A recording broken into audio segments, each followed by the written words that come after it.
지난 시간에 4절 증거해 드렸죠. 그런데 좀 부조가 돼서 좀 보충한다고 그랬죠. 4절 다시 보겠습니다.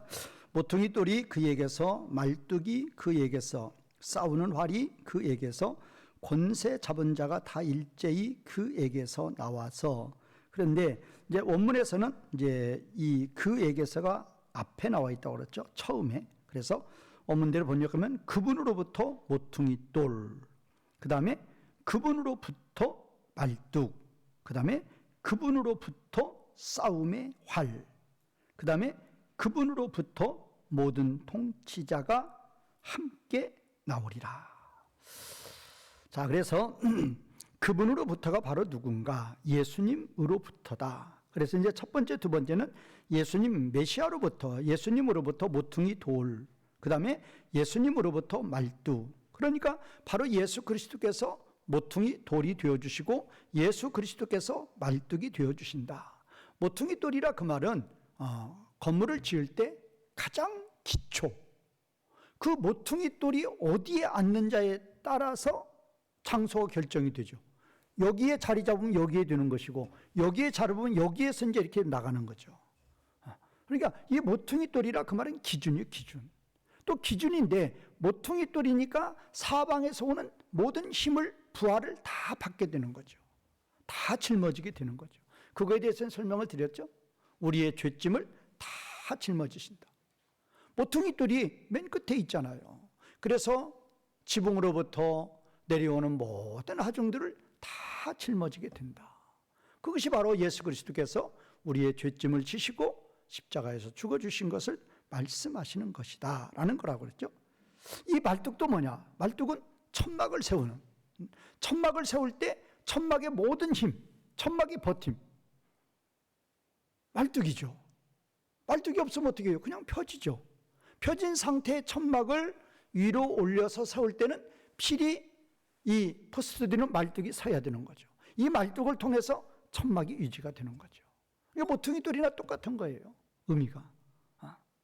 그러니까 천막이 서게 되려고 그러면 반드시 말뚝이 있어야 되고, 집이 세워지려고 그러면 반드시 뭐가 있어야 되느냐? 모퉁이 돌이 있어야 돼. 그러면 이 천막의 말뚝과 집의 모퉁이 돌은 무엇을 이야기하는 것이냐? 바로 예수 그리스도께서 우리를 위해서 새 성전을 지어주실 것을 말씀하시는 것이다 라는 걸로 볼 수 있죠. 예수님께서 솔로몬이 지었던 솔로몬 성전, 스룹바벨이 지었던 스룹바벨 성전, 또 헤롯이 건축한 그 헤롯 성전, 그거 다 헐어버리죠. 물론 솔로몬 성전은 바벨론에 의해서 없어졌고, 이제 스룹바벨이 건축한 것을 유대인의 환심을 사기 위해서 헤롯이 증축공사를 하는데 무려 82년을 하죠. 82년 동안 증축공사해가지고 8년 있다가 AD 20년에 착공했고, BC 20년에 착공했고 AD 62년에 건축이 완공이 되죠. 그리고 그 웅장한 예루살렘 성전이 AD 70년에 돌 하나도 돌 위에 남지 않고 다 무너짐을 당하죠. 놀라운 역사죠. 예수님이 마태이 24장 1절이 예언을 했고, 예언의 말씀처럼 그렇게 사람이 82년 동안 그렇게 건축하는 그 성전이 그냥 돌 하나도 돌 위에 남지 않고 지금 상태로 완전히 다 없어지고, 거기 위에 이제 8세기, 7세기, 8세기는 누가 와서, 모슬렘이 와서 그 위에다 자기네 성전을 지어버리죠. 그러니까 이 옛 성전을 그토록 유대인들이 중요시 여겼는데 이 옛 성전 필요 없단 말이에요. 그래서 헐어버려요. 어떻게? 돌 하나도 돌 위에 남지 않고 다 헐어버려요. 그러면 왜 그렇게 철저히 헐어버리느냐? 옛 성전은 필요 없다 그 말이에요. 돌로 지은 옛 성전, 그건 하나의 예표예요. 누가 오실 때까지, 예수님 오실 때까지 예표예요. 이제 예수님이 오시면 그 돌로 지은 옛 성전은 조금의 가치도 없어요. 예수님이 지어주신 그 새 성전이야말로 우리를 누구께 나아가는, 하나님께 나아가는, 하나님께 나아가게 하는 집으로 말하면 모퉁이 주촉들이고, 천막으로 말하면 기둥이 되는 것이다. 그래서 우리 예수 그리스도만이 우리 구원의 길이 되는 거죠. 그래서 천하인간의 구원을 얻을 만한 예수님 이외에 그 어떤 이름도 우리를 하나님께로 인도해 줄 수 없다는 거죠. 예수님의 이름만이, 예수님으로만이 죄 문제가 해결이 되고 우리가 하나님 앞에 나아가게 된다라는 것에 대해서 이제 모퉁이돌과 말뚝이 있었고, 그러니까 거기는 이제 칭의면으로 보면 좋을 것 같아요. 그 다음에 이제 세 번째, 네 번째가 뭐죠? 그분으로부터 활, 싸움의 활. 그 다음에 그분으로부터 모든 통치자가 함께 나오리라. 그분으로부터, 예수님으로부터, 메시아로부터 싸움의 활. 그 다음에 그분으로부터 모든 통치자가 함께 나온다. 싸움의 활. 활은 쏘아서 적을 죽이는 거죠. 통치자는 다스리는 거죠. 그러면 에베소 1장 22절에서는 하나님께서 우리에게 예수 그리스도를 주셨다고 그랬죠. 그래서 교회는 예수님의 몸이고, 하나님 우리 교회에게 예수님을 주셨으니까 그래서 교회는 예수님의 몸이라고 그랬어요. 거기 한번 찾아봐요. 제가 강조 많이 하죠. 에베소서 1장 예수님을 우리에게 주셨다. 물론 우리말 번역은 그것이 아니지만 아쉽게도 에베소서 1장 22절에 만물을 그 발 아래 복종하게 하시는 예수님이죠. 만물을 예수님 발 아래 복종하게 하시는 예수님, 또 그 만물을 그 발 아래 복종하게 한다가 21절에서는 뭐라고 그랬어요? 모든 통치, 권세, 능력, 주권, 이 세상뿐 아니라 오는 세상에 일컬어 모든 이름 위에 뛰어나신 분, 그분이 바로 예수님이고, 그분이 바로 만물을 그 발 아래 복종하게 하시는 분이고, 그분이 바로 이제 22절 뒷문장에 있는 만물의 머리죠. 근데 우리는 이제 교회의 머리라고 그렇게 해놔버렸죠.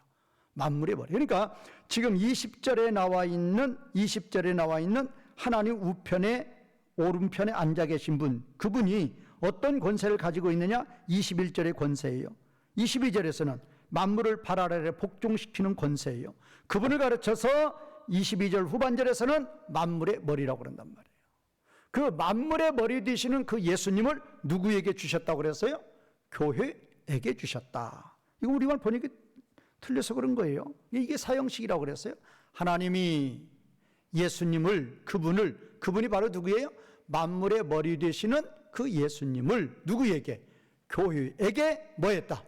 주셨다. 그렇게 되어 있는데 우리말 번역은 틀리게 해놨다고 그랬어요. 그러니까 하나님이 우리에게 만물의 머리 되시는, 모든 만물의 통치자이시는 되시는 예수님을 우리에게 주셨어요. 그래서 23절에 교회는 예수님의 몸이고 교회는 예수님의 충만이라고 그랬어요. 그런데 그 예수님의 충만인데 그 예수님이 어떤 분이냐? 만물 안에서 만물을 충만케 하시는 분. 이게 바로 뭐예요? 하나님 나라. 하나님 나라죠. 만물을 하나님 나라로 이제 충만하게 하실 그 예수님입니다. 그래서 교회는 예수님의 몸이고 교회는 예수님의 충만이다 그 말이에요. 예수님의 충만이라는 게 뭔가? 하나님 나라의 충만이라니까요. 예수님이 이 땅에 왜 오셨어요? 초림은 하나님 나라의 뭐다? 시작이고 재림은 하나님 나라의 뭐다? 완성이에요. 우리 교인들이야 제가 날마다 반복해서 그렇지만 이렇게 안 믿는 분들 많아요. 초림은 십자가와 부활은 하나님 나라의 시작이고 기반이 되는 거예요. 기반, 주춧돌이 되는 거예요. 모퉁이돌이 되는 거예요. 거기서부터 하나님 나라가 시작이 되는 거란 말이에요. 하나님 나라에 뭐가 시작된다고요? 십자가 부활부터. 뭐가 시작돼요? 하나님 나라에 무엇이 시작이 된다? 구원이죠. 하나님 나라의 회복은 몇 가지? 두 가지. 그래 뭐부터 시작해요? 구원이란 말이에요. 구원 끝나면 재림에서 심판이란 말이에요. 그러면 하나님 나라 회복되는 거예요. 그러면 되는 거란 말이에요. 그런데 그것이 아니라고 믿고 지금도 설교하고 주장하는 분들 많아요. 대한민국에도. 서글픈 현실이에요. 자, 보세요. 그러면 예수님은 십자가 부활로 하나님 나라를 스타트시켰어요. 하나님 나라를 스타트시켰다 그 말은 하나님 백성들을 모으기 시작한 거예요. 십자가 부활을 통해서 하나님 백성들을 모으는 거예요. 그러면 하나님 백성들을 모으셔서 자신이 왕이 되는 거죠. 그러면 우리 하나님 백성들을 모으실 때 그냥 모으는 게 아니에요. 무슨 용사로, 무슨 용사, 무슨 군사, 그리스도의 군사, 그리스도의 용사로 모집을 한 거예요. 뭐를 주었기 때문에? 뭐를 줬어요? 능력을 주었기 때문에. 어떤 능력이냐? 그랬죠? 만물을 다스리는, 통치하는 능력이란 말이에요. 예수님이 보좌 우편에 앉아 계신다 그 말은 모든 만물을 통치하신다 그 말이에요. 그래서 예수님은 뭐라고 그랬어요? 만물을 그의 발 아래에 두셨다고 그랬어요. 그걸 또 무슨 말로 표현해요? 예수님은 만물을 예수님의 발 아래에 두셨다를 다른 말로 표현하면 뭐라고 그랬어요? 예수님은 만물의 머리다. 만물의 무엇이다?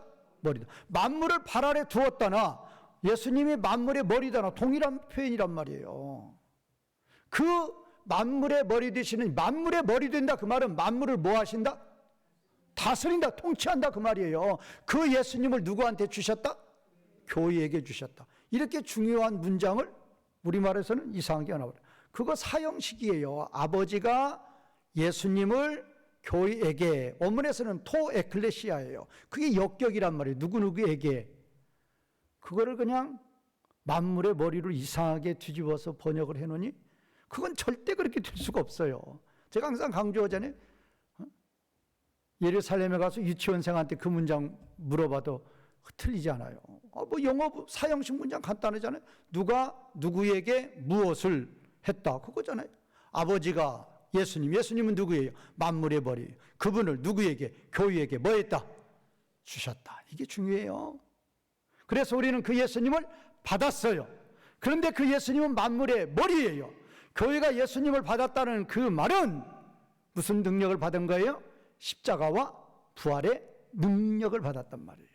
이게 바로 뭐냐? 싸움의 활이라 그 말이에요. 누구를 이길 수 있는 사탄을 이길 수 있는 뭐를 받은 거다? 능력을 받은 거예요. 사탄을 이기면 뭐를 이기는 거예요? 세상을 이기는 거란 말이에요. 요한일서 5장 4절. 사탄을 이기면 뭐를 이긴다? 세상을 이기는 거예요. 그래서 아까 예수님을 뭐의 통치자라고 그랬어요? 만물의 통치자. 그래서 그 예수님 우리에게 주셨어요. 그래서 우리도 십자가 부활로 죄를, 사탄을 이기면 우리도 뭐의 통치자가 되는 거예요? 만물의 통치자가 되는 거예요. 그 대통령 후보 저분들처럼 대통령 돼야 뭐 통치자 되는 거 아니라니까요. 우리처럼 십자가 부활을 믿으면, 십자가 부활의 능력을 받으면 대한민국을 다스리는 게 아니고 우리는 뭐를 다스린다? 온 우주 만물을 다스리는 거예요. 세상을 다스리는 거란 말이에요. 세상을 이기는 것은 이것이니 우리의 무엇이다? 믿음이다. 믿음은 뭐의 믿음? 십자가와 부활을 믿는 믿음이란 말이에요. 그게 바로 싸움의 활이에요. 싸움의 활이 그분으로부터요. 십자가 부활의 능력을 교회에게 주시는 거예요. 그래서 우리는 그 능력을 받은 자예요. 그래서 우리는 하나님 나라의 충만이 되는 거예요. 충만. 그러니까 교회는 예수님의 몸이고 교회는 예수님의 충만인데 무슨 충만이냐? 그 예수님이 어떤 예수님이냐? 하나님 나라 충만의 예수님이에요. 그러니까 우리 교회는, 교회가 뭐예요? 성도 각각이잖아요. 각각의 성도들은 뭐가 충만해야 된다고요? 뭐가 충만해야 돼요? 하나님, 예수님이 충만하다 그 말은 뭐가 충만하다? 하나님 나라가 충만한 거란 말이에요. 하나님 나라가 충만하다 그 말은 뭐에 순종하는 게 충만해요? 하나님 말씀에 순종하는 게 충만이다 그 말이에요. 무엇으로? 도구가 뭐예요? 무엇으로 하나님 말씀에 충만하여서 세상을 이기는 자가 된다? 무엇으로? 십자가와 부활로. 십자가 부활의 능력이라는 것이 엄청 중요한 거예요. 그런데 우리는 이것을 주로 속지면에만, 그냥 칭의면에만 할당을 해버리죠. 그래서 누구 믿으면, 예수 믿으면 뭐 사함 받는다, 죄 사함 받아 천국 간다, 그런 이론만 내세운단 말이에요. 사실 칭의는 우리가 하는 것 재료예요. 칭의는 100% 하나님이 해요. 하나님이 예정하셨고 예수님이 우리 위해서 죽어주셨고 그거를 성령님이 믿음으로 우리에게 믿게 하시는 거란 말이에요. 믿게 하셔요. 저항해도 필요 없어요. 바울도 믿게 하고 로마 황제도 믿게 하시는 하나님이란 말이에요. 그래서 칭의는 하나님이 100% 다 하시는 거예요. 그러면 우리가 하는 것은 어디부터냐? 하나님의 자녀가 된 후부터 이제 죄와 싸워서 이기는 것이 우리의 능력이라. 그게 싸우며 하리란 말이에요. 그러니까 네 번째도 그랬죠. 그 예수님으로부터 모든 통치자가 함께 나오리라. 예수님은 우리에게 하나님의 자녀 삼을 때 그냥 삼은 게 아니란 말이에요. 세상을 이길 수 있는, 죄와 싸워서 이길 수 있는, 통치자의 능력의 통치자가 될 수 있는 그 능력을 우리에게 주셨단 말이에요. 그래서 우리는 그것을 자랑하고, 그래서 바울의 첫 번째 자랑이 뭐예요? 무슨 싸움을 싸우고? 선한 싸움을 싸우고. 다른 싸움 싸우지 마시고, 다른 싸움. 미움의 싸움, 시기의 싸움, 욕심의 싸움, 정욕의 싸움, 그건 마귀의 싸움이고, 그건 악한 싸움이고, 우리는 무슨 싸움? 무슨 싸움? 선한 싸움. 선한 싸움은 누구하고 싸워서 이기는 거예요? 마귀하고, 죄하고 싸워서 이기는 거예요. 그래서 마귀와 죄를 이기는 자는 뭐를 이기는 자다? 세상을 이기는 자예요. 세상의 무슨 자? 세상의 무슨 자? 통치자란 말이에요. 그 능력을 누가 주셨어요? 그 능력을 누가 주셨다? 예수님이 주셨단 말이에요. 그 능력의 근원이 뭐다? 근원이 뭐예요? 십자가 부활이란 말이에요. 그러니까 우리는 아무리 축구 선수가 유니폼 그냥 그렇게 잘 입고 농구 선수가 유니폼 근사한 그 금빛 나는 그런 거 입고 농구 코트에 딱 투입됐어요. 축구장에 딱 투입이 됐어요. 그러면 농구 선수는 뭐를 잘 내야 돼요? 농구 선수든 축구 선수든 뭐를 잘 내야 돼요? 골을 잘 내야 된단 말이에요. 그런데 헛발질이 나오고 저쪽으로 동쪽으로 차야 되니 서쪽으로나 차고 그러면 퇴장당하죠, 퇴장. 우리도 똑같아요. 아무리 양복 입고, 아무리 성경책 들고, 아무리 십자가 배지 붙이고 다녀도 뭐와 싸워서 지는 자, 죄와 싸워서 지는 자는 퇴장당한단 말이에요. 목사님이든 장로님이든 권사님이든 필요 없어요. 누구 앞에서 필요 없다? 하나님 앞에서 필요 없어요. 아무리 초신자라도, 아무리 직분 없어도, 아무리 유년부생이라도 뭐와 이기는 자, 뭐와 싸워서 이기는 자, 죄와 싸워서 이기는 자가 하나님 앞에서 큰 자고, 하나님은 그런 자를 들어서신다 그 말이에요. 그런 자가 큰 자예요. 세상에서는 돈 많고 세상에서는 권세 잡은 자가 큰 자이지만 하나님 나라에서는 죄와 싸워서 이기는 자가 큰 자임을 믿으시기 바랍니다. 그 능력을 누가 주셨어요? 이미 우리는 뭐 했다? 받았단 말이에요. 우리는 그 능력을 쓰면 돼요, 쓰면. 그래, 그게 바로 싸움의 활이고, 그게 바로 모든 통치자가 그리스도로부터 나온다는 말씀입니다. 자, 5절도 똑같아요. 5절 보겠습니다. 싸울 때 용사같이 거리의 진흙 중에 원수를 밟을 것이라.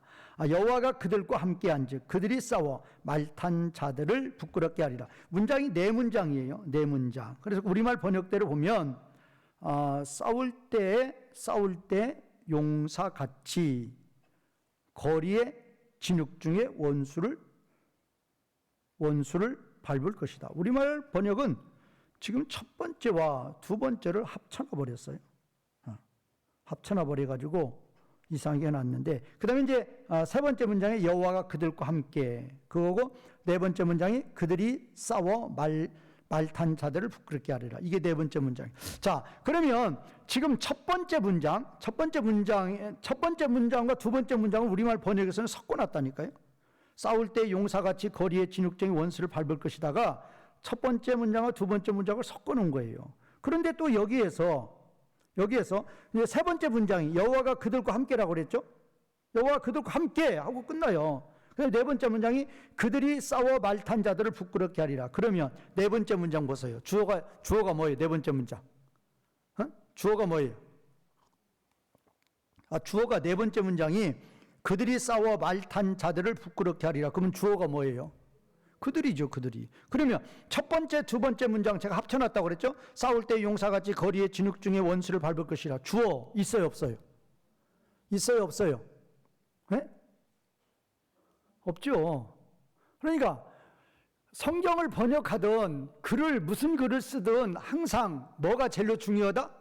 주어 동사가 가장 중요한 거예요. 주어 동사를 정확히 밝히지 않으면 문장이 안 된단 말이에요. 말이 안 된단 말이에요. 만약에 영어 문장에서 love 해놔봐요. 그럼 주어가 없어요. 그럼 주어가 없는데 누가 사랑한다는 것인가? like 해놨어요. 누가 좋아한다는 것인가? 내가 너를 좋아한다. 우리가 너를 좋아한다. 그가 너를 좋아한다. 그든지 나든지 너든지 뭐가 있어야지. 주어가 없으면 아무것도 아니란 말이에요. 근데 우리말 번역 성경은 하여튼간 주어 없는 게 태반이에요. 그래서 이제 우리 한국의 성도님들이 참 그래도 지혜가 많은 거죠. 주어 없어도 그냥 다 상상해서 그냥 아주 잘 찾아내시니까. 자, 그래서 이 첫 번째, 두 번째 문장이, 그러니까 네 번째 문장이 그들이 싸워 말탄 자들을 부끄럽게 하리라니까 첫 번째와 두 번째도 이게 그들이에요, 주어가. 그들이 싸울 때 용사같이 거리에 진흙쟁이 원수를 밟을 것이다. 그런데 이렇게 주어를 안 열어버리니까 4절에 있는 그 모퉁이 돌, 말뚝, 싸우는 활, 이거를 주어로 잡을 수도 있다. 그러나 그건 아니다. 라고 이야기하는 거예요. 자, 그래서 이제 원문에서 첫 번째 문장, 그리고 그들이 그 싸움의 때에 거리의 진흙 중에, 이제 대적을은 이거는 이제 없는데 제가 의역을 하는 거예요. 대적을 밟을 용사들 같이 되리라. 아니면 있으리라. 이게 하야동사에 있다, 되다. 다시 한번요. 그리고 그러면 그들은 누구냐? 하나님 백성들이에요. 그리고 그 하나님 백성들이 싸움의 때 거리의 진흙 중에 밟을 용사들 같이, 거리의 진흙 중에 밟는단 말이에요. 발로 밟는단 말이에요. 발로 밟을 용사들 같이 있으리라. 그렇게 돼 있어요. 그들이, 하나님 백성들이 싸움의 때, 그래서 우리는 그냥 싸울 때 이렇게 해놨죠. 싸울 때 거리의 진흙 중에 밟을 용사들 같이 있으리라 이렇게 돼 있어요. 그러니까 싸움의 때에 거리의 진흙을 밟을 용사들 같이 있으리라. 누가? 그들은 누구라고 그랬어요? 하나님 백성들이 싸움의 때에 거리의 진흙을 밟을 용사들 같이 있다 그 말이에요. 그러면 발로 밟히는 자는 누구예요? 싸워서 우리가 발로 밟아요. 누구예요? 아말렉을 진멸을 할 때 하나님이 사울 왕에게 이기게 했죠. 그 아가광 죽이라고 그랬죠. 안 죽이죠. 나중에 누가 가서 죽였어요? 사무엘이 가서 죽였죠. 짓밟는 거죠. 짓밟아요. 그러면 우리가 싸우는 것은, 그러면 그들이 주어니까 하나님 백성들의 싸움의 대상은 광화문이 아니란 말이에요. 항상 우리의 싸움의 대상은, 육신의 싸움, 영적인 싸움, 절대로 육신의 싸움 아니에요. 그래서 교회들도 A파, B파 나눠져 가지고 1층, 2층 점령가지고 싸우는 교회들 많았죠. 요새는 좀 뜸하더라고요. 그러면 그렇게 싸우는 것은 100% 육신의 싸움이다, 영적인 싸움이다? 육신의 싸움이에요. 그건 근본부터 잘못된 거라니까요. 우리는 절대로 육신의 싸움 교회에서는 않는 거예요. 무슨 싸움? 영적인 싸움. 그러면 영적인 싸움은 누구하고 싸움이에요? 대상이 누구예요? 대상이 누구다? 사탄이에요. 사탄과의 싸움이라니까요. 그러면 육신의 싸움 A, B가 하고 있어요. A파, B파가. 그러면 A파, B파가 서로 미워한다, 미워하지 않는다? 미워해요, 미워하지 않아요? 미워해요. 그럼 둘 다 뭐가 되어버린 거예요? 둘 다 A파, B파가 뭐가 되어버린 거예요? 다 사탄이 되어버린 거예요, 둘 다다가. 그러니까 그냥 격렬해지는 거죠. 피가 나고 주먹 센 사람이 이기는 것이고, 완전히 마귀의 혈투장이 되어버리는 거죠. 불쌍하게 되는 거죠. 그리고 우리는 항상 무슨 싸움? 영적인 싸움이요. 도구는 뭐다? 우리의 싸움의 도구는 뭐다? 말씀인데 뭐라고 그래서 아까? 예수님 우리에게 주신 거 뭐예요? 우리의 싸움의 도구는 뭐다? 십자가와 부활이란 말이에요. 십자가는 뭐다? 우리의 옛사람은 뭐의 성을 믿는 거? 죽어성을 믿는 것이다. 부활은 우리는 무슨 생명 받았다? 새 생명 받았다. 그래서 우리는 뭐에 대해서는 죽은 자고, 죄에 대해서는 죽은 자고, 하나님에 대해서는 산 자다. 그러면 A파 B파가 싸울 수가 없는 거예요. 옛사람이 죽었는데 뭘 싸워요? A파 B파가 달려가서 서로 뭐 해주는 거예요? 선한 싸움, 영적인 싸움은 뭐예요? A파 B파가 달려가 서로 뭐 해주는 거예요? 안아주는 거죠. 안아주는 거예요. 바로 이제 그게 되는 거죠. 그래서 우리는 그렇게 선한 싸움을 싸워서 우리가 이기게 될 때 우리는 마귀를 거리의 진흙 중에 뭐 하는 용사같이 된다? 밟는 용사같이 된다 그 말이에요. 이게 그냥 거리의 진흙이 아니고 거리에 그냥 흙도 그냥 단단한 흙들 있잖아요. 그럼 발로 밟으려면 그냥 이게 뭐 발바닥이 아프잖아요. 그런데 진흙 밟으니까 아파요 안 아파요? 진흙 밟으면 아파요 안 아파요? 안 아프단 말이에요. 십자가 부활의 능력으로 원수하고 싸워서 이기면 거리의 진흙을 밟는 용사같이 우리는 밟는다 그 말이에요. 그래서 우리의 싸움의 대상은, 우리의 싸움은 영적인 싸움, 선한 싸움이고, 우리의 싸움의 대상은 마귀고, 우리의 싸움의 무기는 두 가지 뭐다? 십자가와 부활이다. 꼭 기억하세요. 남편하고 싸울 때도 무슨 싸움? 선한 싸움. 무기는 뭐예요? 십자가 부활. 회사 동료하고 싸울 때도 무슨 싸움? 선한 싸움. 영적인 싸움. 무기는 뭐예요? 십자가와 부활. 그렇게 해서 우리가 선한 싸움에서 이기면 우리는 뭐를 이기는 자예요? 세상을 이기는 자예요. 만물의 통치자가 된단 말이에요. 그런 능력의 성도들 되시기 바랍니다. 그러면 그냥 내 직분 없어도, 내 성경 좀 잘 몰라도, 내 좀 기도 좀 못해도, 내 좀 가난하게 살아도 그런 능력의 성도가 되면 세상을 다스리는 자인데 무슨 대통령이 필요 있느냐 말이에요. 세상을 다스리는. 자, 그다음 두 번째 문장. 그리고 그들이 싸우게 되리라. 이건데 우리말은 아예 두 번째 문장이 지금 없어져 버렸어요. 왜 없앴느냐? 첫 번째 문장이 그들이 싸울 때 그게 있잖아요. 그러니까 없애버리는 거예요. 아주 게으른 번역가가 이렇게 번역하는 거라고. 자, 두 번째 싸움, 그들이 싸우게 되리라. 그러면 첫 번째, 그들이 그 싸움의 때에 거리의 진흙 중에 대적을 밟을 용사같이 되리라, 있으리라 그랬는데, 그들이 싸울 때가 있었는데, 두 번째 문장, 그리고 그들이 싸우게 되리라. 이거 왜 또 반복하느냐? 그러니까 우리말 번역에서는 번역 하나 싹 빼버린 거예요. 첫 번째 싸울 때가 이제 또 뭐 싸운다고 또 나오는. 그런데 이게 이제 특이한 문장이에요. 그들이 싸우게 되리라. 싸우다의 피동태예요. 싸우다의 피동태.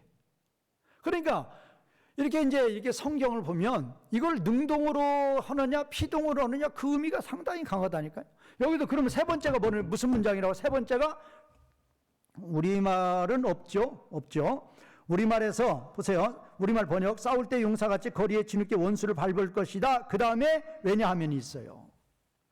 그러니까 중요하다니까요. 왜냐하면이 꼭 들어가야 돼요. 왜냐하면 여호와가 그들과 함께해요. 그러면 두 번째와 세 번째 문장은 왜냐하면이 있으면 두 번째와 세 번째 문장은 분리된다, 하나다. 하나죠. 왜? 두 번째 문장을 세 번째 문장에서 뭐를 설명하고 있으니까? 그 이유를 설명하고 있으니까. 그렇죠? 그러면 두 번째 문장의 이유를 세 번째 문장에 이유를 설명한다면 세 번째가 뭐예요? 왜냐하면 여호와가 그들과 뭐예요? 함께. 그걸로 딱 끝나요. 왜냐하면 여호와가 그들과 함께 임마예요. 임마. 우리 임마누엘 할 때 있죠? 임마, 엘이죠? 엘은 누구? 누는 누구? 누는 뭐예요? 우리 하나님이 그래서 우리와. 그래서 임마 뭐라고 그랬어요? 함께. 그래 그렇게 된단 말이에요. 임마는 뭐고? 함께. 누는 뭐예요? 우리. 엘은 뭐고? 그래서 이제 이쪽부터 오는 거죠. 하나님이 우리와 함께 그렇게 되는 거죠. 하나님 우리와 함께. 근데 여기 임마가 나왔다면 임마. 왜냐하면 여호와가 그들과 임마 함께예요.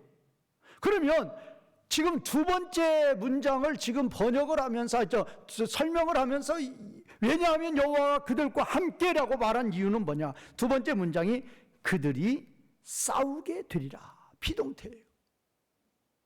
왜 비동태냐? 누가 함께하니까, 누가 싸워주니까. 그들이 싸우는 것 같아도 그들이 싸운다가 아니라 그들은 싸움을 당한다 그 말이에요. 누가 싸워줘요? 누가 싸워준다? 왜냐하면 여호와가 그들과 뭐? 함께.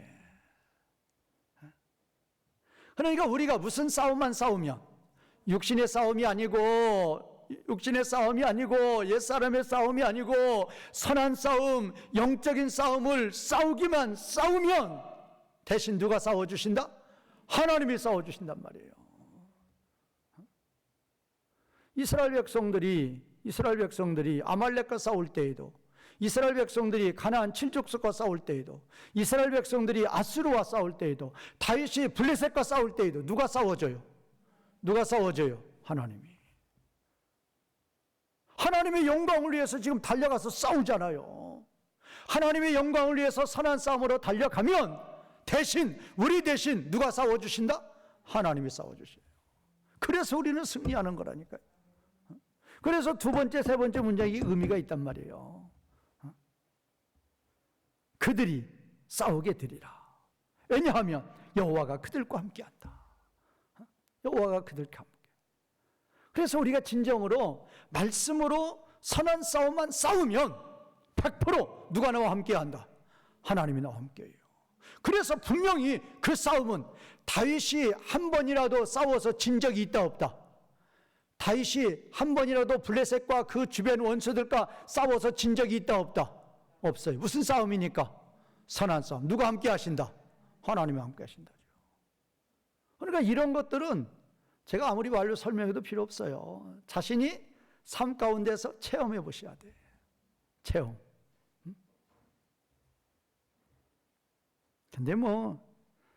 그런데 화가 나면 몇 초에 끝내버린다고 그랬죠? 3초에 끝내버리니 십자가와 부활의 능력이 어디서 나오고 믿음이 어디서 나와요? 그냥 생각하기 전에 그냥 이미 다 지나가게 버리는 거죠.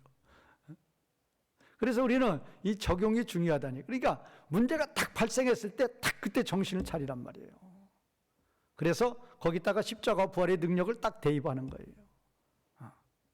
나의 뭐는 죽었다. 나의 옛사람, 죄의 성품은 죽었음을 뭐합니다? 믿습니다. 그래요. 믿습니다. 믿습니다 해놓고 욕할 수는 없잖아요. 믿습니다 해놓고 화낼 수 없잖아요. 그러니까 빨리 적용하라니까요. 빨리. 그래서 믿습니다. 믿습니다. 죽었음을 믿습니다. 우리는 무슨 생명으로 살아야 될 걸 믿습니다. 새 생명으로 살아야 될 걸 믿습니다. 그러면 새 생명이 나가는 거죠. 그러면 뭐 하는 자? 그때 누가 나와 함께 하신다? 하나님 나와 함께 하시고, 그러면 나는 무슨 자가 된다? 이기는 자가 된단 말이에요. 통치자가 된단 말이에요. 사실 그렇게 영적인 싸움에서 승리하니까 요셉이 애굽의 총리가 되는 거예요. 그렇게 영적인 싸움에서 승리하니까 베들레헴의 목동이 왕이 되는 거예요. 그렇게 영적인 싸움에서 승리하니까 포로 잡혀간 다니엘이 바벨론뿐만 아니라 메데바사 페르시아 시대에도 최고의 수석 총리가 되는 거예요. 영적인 싸움에서 승리하면 세상에서도 승리라니까요. 먼저 그의 나라와 그의 의를 구하면 필요한 모든 거 다 누가 주신다? 누가 주셔요? 하나님이 주신단 말이에요.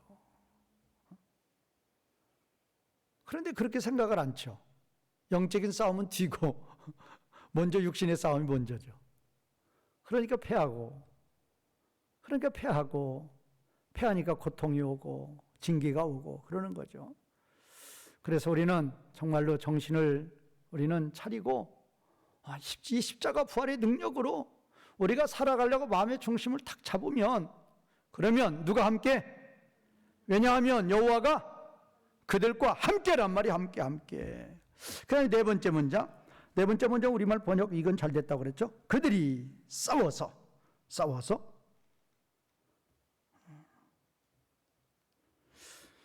여기도 싸워서는 없는데, 네 번째 문장 그들이 말탄 자들을 마르게 하리라, 부끄럽게 하리라. 여기 이런 데는 또 싸워서는 없는데 또 집어넣었어요. 그들이 하나님 백성들이 말탄 자들은 사탄의 무리들이죠. 하나님을 대적하는 무리들이죠. 그들을 마르게 한다, 시들게 한다. 히프일 동사예요. 하나님 백성들이 하나님의 대적자들을 뭐하게 만든다? 시들게 만들어버려요. 그러니까 이기는 거죠. 그러니까 항상 우리가 선한 싸움으로 나아갈 때, 그때 누가 함께 하신다? 하나님 함께해요. 내가 옛사람으로 나아가 봐요. 하나님 함께 안 해요. 그런데 우리는 세상의 사람보다도 강하다, 약하다? 누가 강해요? 세상 사람이 강해요. 그래서 우리가 세상적으로 싸우면 이긴다, 진다? 100% 지게 돼 있어요. 그들은 뭐 강한 게 많잖아요. 권세도 강하고 돈도 많고 뭐 다 강하잖아요. 물질적으로도 강하고 육신적으로 강하고 다 강하잖아요. 그러니까 우리는 그렇게 나가면 안 된다니까요. 영적으로 나가야 돼. 영적으로 나가면 누가 함께 하신다? 누가 함께 하신다? 하나님이 함께해요. 십자가 부활의 능력으로 나아가면 반드시 승리해요. 하나님이 함께 하시고, 영적인 싸움에서 이기면 하나님 우리를 높여주신다. 자, 이제 7절 보겠습니다. 6절은 또 기네. 자, 6절 보겠습니다. 내가 유다 족속을 견고하게 하며 요셉 족속을 구원할지라. 내가 그들을 긍휼히 여김으로 그들이 돌아오게 하리니 그들은 내가 내버린 일이 없었음 같이 되리라. 나는 그들의 하나님 여호와라. 내가 그들에게 들으리라. 우리말 번역도 길죠? 자, 첫 번째 문장. 내가 유다 족속을 견고하게 하며. 내가 유다 족속, 어물에서는 집이에요. 파이트. 내가 유다 집을 강하게 하리라. 견고하게 하리라. 똑같죠? 내가 유다 집을 견고하게 하리라. 유다 집을 강하게 하리라. 그런데 강하게 하다, 이게 바로 이제 피엘형이에요. 피엘형. 아주 강조하는 거죠. 내가 유다 집을 강하게 하리라. 내가는 누구예요? 내가는 누구다? 하나님이죠. 이 유다 족속 하나님 백성이죠. 하나님 백성을 강하게 하라. 그런데 두 번째 문장의 주어도 내가죠. 내가 요셉의 집을 구원하게 하리라. 이거는 아까는 첫 번째는 강조형 동사예요. PL 동사예요. 강조형. 그러니까 내가 유다의 집을 강하게 하리라. 아주 강하게 말하는 거예요. 강조형이라니까요. PL형. 그런데 두 번째 문장은 아니에요. 내가 요셉의 집을 구원하게 하리라. 이건 사역 동사예요. 구원하게 한다. 내가 요셉의 집을 구원하게 하리라.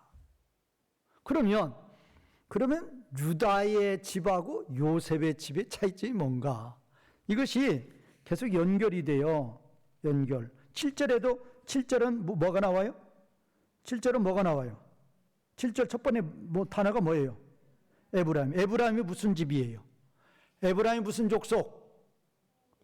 요셉 족속이죠. 요셉이 몇 아들? 두 아들. 그래서 큰 아들이 누구예요? 므낫세. 둘째 아들이 누구예요? 에브라임. 그런데 아버지 야곱은 뭐 누구를 복줘요? 에브라임을 복주죠. 그래서 이제 오른손을 딱 얹혀가지고 이렇게 X자로 해가지고 에브라임을 복줘버리죠. 그래서 이제 북이스라엘의 대표하면 에브라임이에요. 그러니까 에브라임 하면 북이스라엘이에요. 성경 보면 에브라임아 그렇죠? 그러면 북이스라엘아 그러는 거예요. 그러니까 유다 하면 그 앞에 뭐가 붙어요? 보통 남유다, 그 다음에 이스라엘. 근데 북이스라엘의 대표 지파는 누구다? 에브라임이에요. 그런데 여기서는 에브라임이라고 하고 요셉이라고 해놓고 지금 이제 7절에서는 에브라임으로 본 거예요. 그 하나님 백성 중에서도 단지파하고 에브라임 지파 빼버리죠. 어디 나오죠? 계시록 7장에 보면 이스라엘 12지파 하나님 백성이죠. 그런데 거기서 단지파 빼버려요.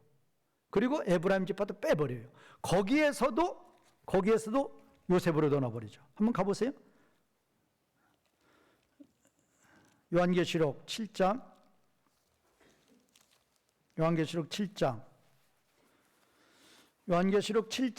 시간 없으니까 이제 5절에서 이제 8절까지 12지파가 나오는데 거기 빨리 보시다도 단지파 없죠. 이게 12지파인데 12지파 대신에 이제 원래는 네지파는 안 들어가고 12지파죠. 왜? 요셉 지파가 맷을 받았으니까 두목 받았으니까 네위는 빼버려요. 네위는 빼고 12지파가 되는 거죠. 그런데 여기서는 네위가 들어갔어요, 안 들어갔어요? 7절에 들어갔죠. 그러니까 단지파가 빠져버리는 거예요.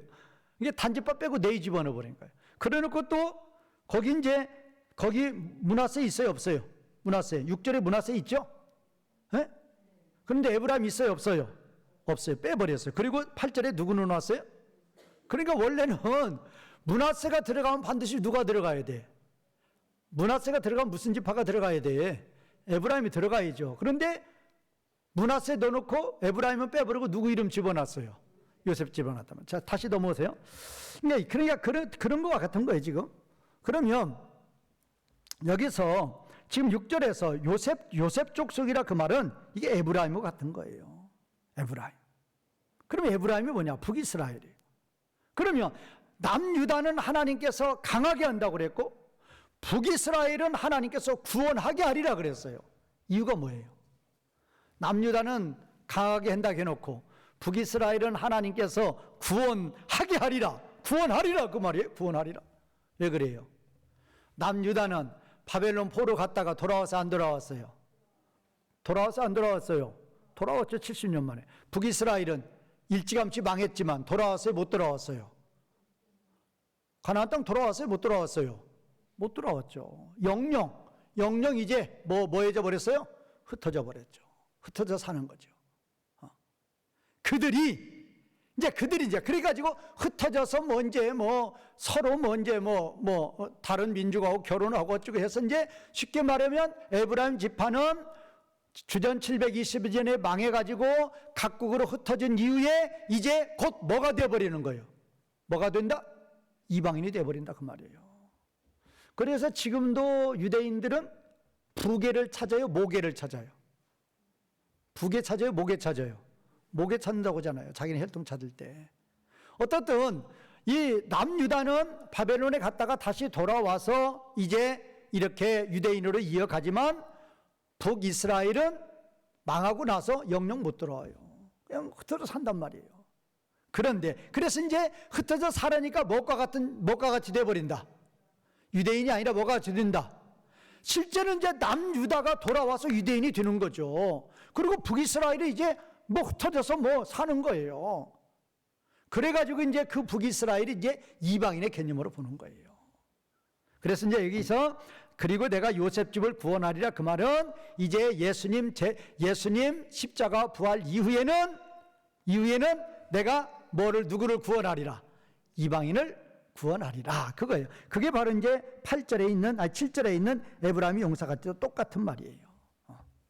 그래서 이 6절에서 첫 번째 문장 유다의 집을 강하게 하고 유다의 집을 강하게 하고 이방인의 집을 구원하게 하리라. 그런 의미란 말이에요. 그러면 이방인의 집을 구원하게 하리라 이 말은 누구 이후에? 십자가와 부활 이후에 이제는 유대인의 문이 닫히고 누구를 구원할 것이다?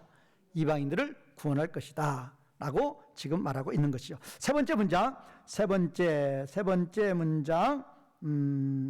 문장은 내가 그들을 돌아오게 하리라. 그렇게 해놨어요. 내가 그들을, 우리말은 지금 네 번째 문장이 먼저 나와 있어요. 자, 세 번째 문장은 내가 그들을 그들이 누구냐? 바로 요셉 집이란 말이에요. 이방인들이란 말이에요. 뭐 이후에? 십자가 부활 이후엔 이제 유대인 중심으로 있던 복음이 누구한테 넘어와요? 이제 이방인들이 넘어온다. 바로 그거예요. 그래서 하나님이 이제 이방인들을 돌아오게 한, 여기도 히프일 동사예요. 그 다음에 네 번째 문장. 왜냐하면이. 우리말은 그냥 네 번째 문장을 앞으로 가면서 이렇게 세 번째, 네 번째 합쳐놨는데, 세 번째, 내가 그들을, 이방 백성들을, 에브라임 사람들을 돌아오게 하리라. 왜냐하면 내가 그들을 긍휼히 여겼다. 이건 완료형이에요. 피엘 완료예요. 그러니까 지금 십자가 부활 전까지는 유대인들을 중심으로 복음이 전파됐는데, 십자가 부활 이후에는 이방인들을 중심으로 복음이 전파가 돼요. 100% 이방인은 아니죠. 이방인이 다수고 유대인은 아주 소수가 되는 거죠. 그러면 왜 아브라함 때부터 2000년 동안 아브라함의 후손을 중심으로 하나님 백성을 구원하셨던 하나님이 십자가 부활을 기점으로 왜 이방인들을 구원하시느냐? 하나님 구원 계획표를 그렇게 짰죠.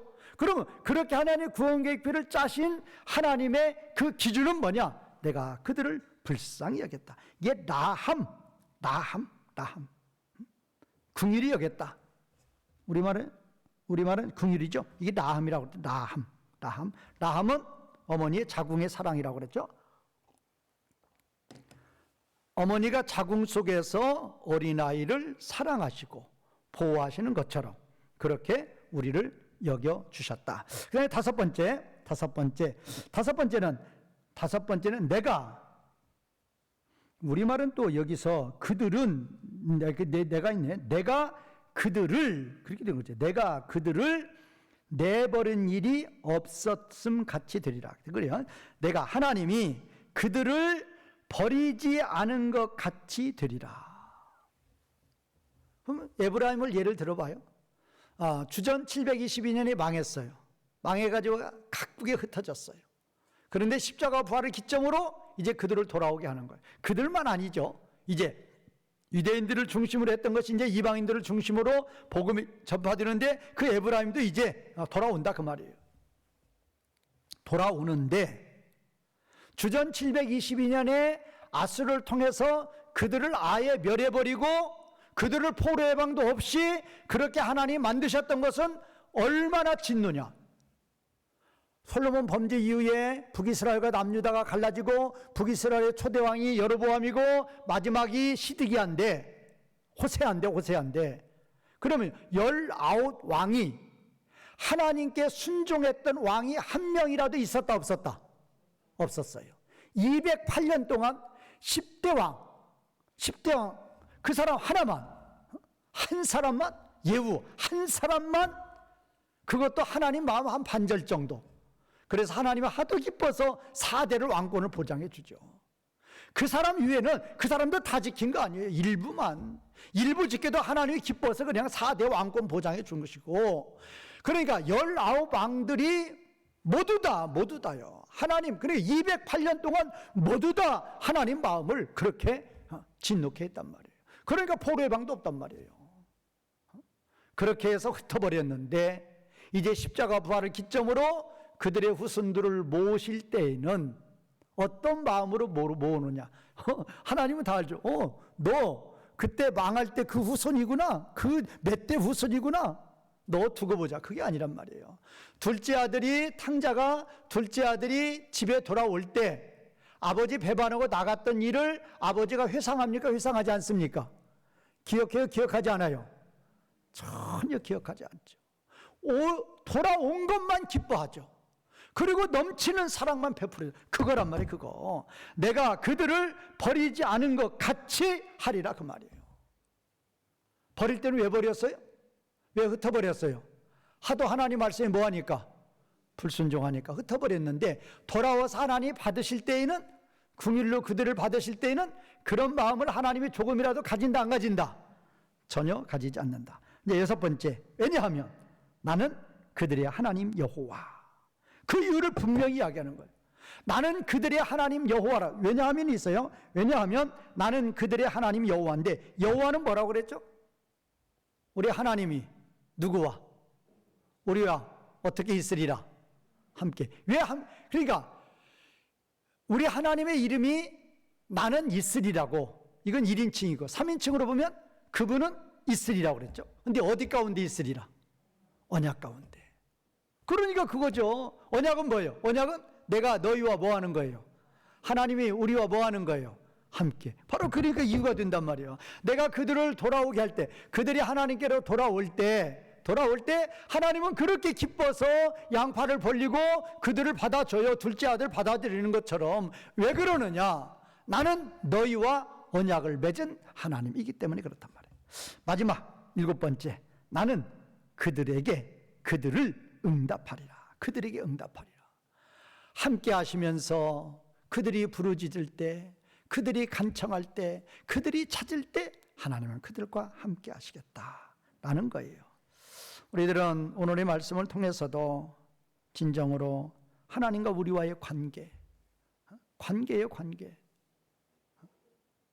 나 같은 것이 무엇인데 하나님은 영원토록 버리지 아니하시고 사랑하시며 돌봐주시는지, 함께해 주시는지, 그 언약의 하나님 앞에 다시 한번 감사드리며 그 하나님께 영광을 돌리시는 성도님들이 되시기를 주님의 이름으로 중과 부탁을 드리겠습니다.